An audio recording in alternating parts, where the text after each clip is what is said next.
Hello po, Boss Bad. Good morning. May mga nagsabi sa akin ng video mo. Magandang umaga po sa iyo, Boss. Hindi po kami sa hindi makamove on, sir. Matagal na namin silang nilet go. Sila dito sa Team Manila.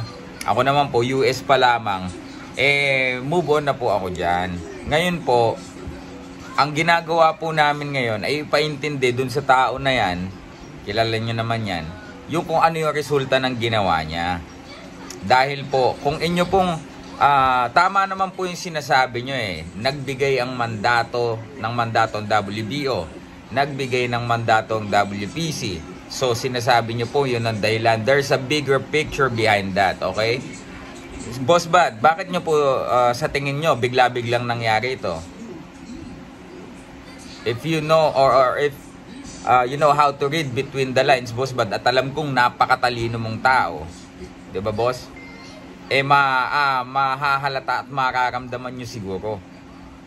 Because, binangga po nitong tao na to,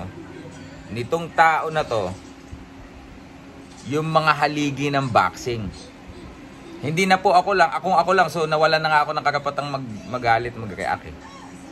Kami po ay concerned dun sa kapatid niya, kahit hindi niya po kami, wala na po kami, ayaw na po namin. Okay po? Kahit po ako, tinatawagan ako, ayaw ko na. Okay, just to make him understand the impact of what he did sa kanya pong kapatid, para maapektuhan ito sa kanyang karera sa mundo ng boxing. Boss Bad, I am inviting you po. I know that you are his supporter, diehard supporter. We are once in one team, 'di ba? Magkasama tayo sa mga giyera dito sa mundo ng boxing. Pero Boss Bad, we are making them realize kung ano talaga yung realidad at resulta ng ginawa nila. Ngayon po, if gusto nyo pong makipagtalakayan po, hindi po ito away, hindi po. Ginagalang ko po kayo, alam niyo yan. Para lamang po magkaroon tayo ng matalinong argumento. Isa ka ding napakatalinong tao.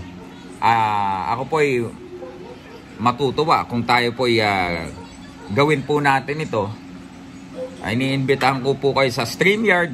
Kung channel mo, channel ko, walang problema, or both, or channel ng iba para neutral, mga idol. Okay po sa akin yun kahit saan.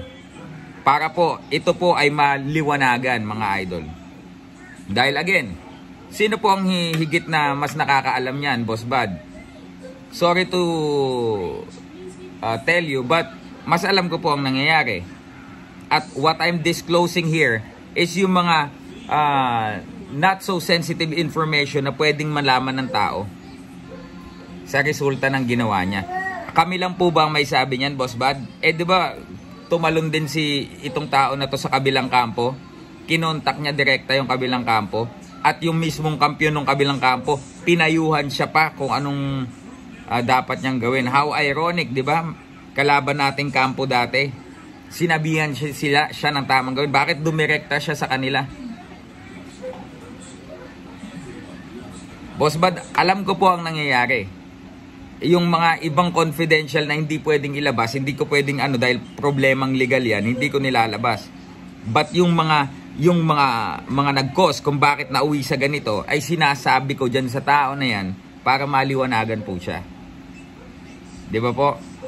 Wag po nating bigyan ng false hope ang tao.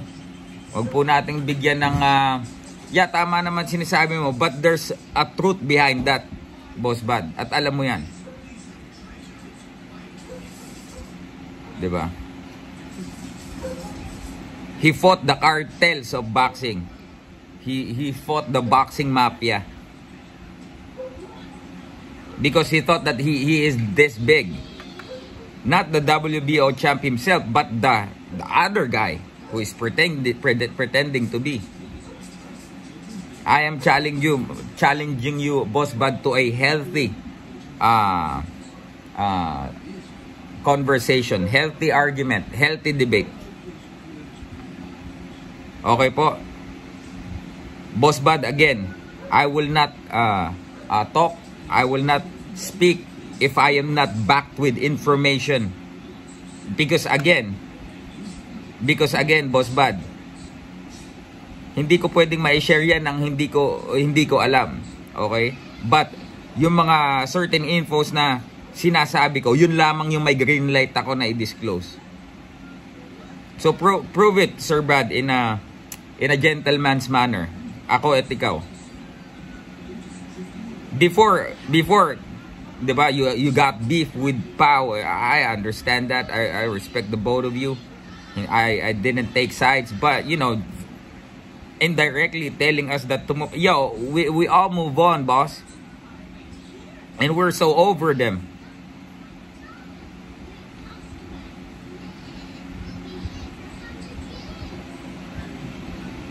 Yeah, totoo na may naglabas ng mandato. Ito kabila. Hindi ka po ba nagtataka na katrata ng paglabas ng mandato? Again, if you can read between the lines, you know how messed up they are because of this guy. Alam kong hindi niya inaamin sa yung kasalanan mo. Ang kasalanan niya pala.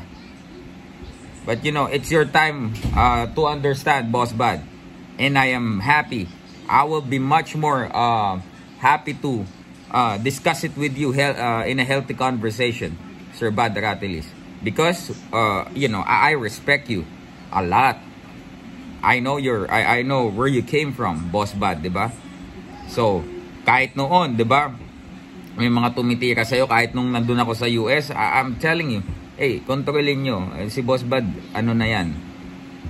I understand, 'di ba? Hindi na bata. So, wag niyong painitin ang ulo. But you know, trust me, Boss Bad, this is a healthy conversation. Okay?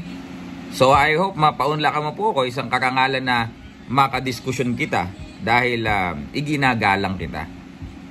So yun lamang, Boss Bad. Sana magkasundo ang ating mga oras. Ngayon may lakad din ako. At pag-usapan natin to. I know there's a man behind this, you know, talking to you, and I know a lot of it also are based on your, syempre, understanding sa mga tawag dito, mga inilabas na mga updates, mga idol. Di ba sabi mo nga, kumbaga old school ka, alam ko ang old school, alam nila yan.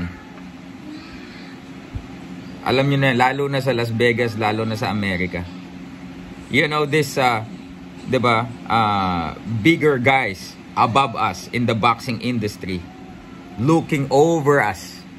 And if you know, also attack this, what so-called boxing gods, then you're all messed up. That's the reality. I hate to tell you this, or for them to be much more worried that they all messed up, but that's the reality. Even you ask the other champions, they know that.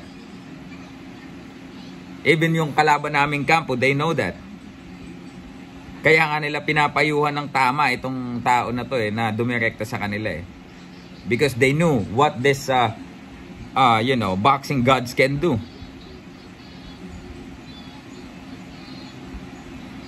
Di ba po? So, sana mapagbigyan mo ako.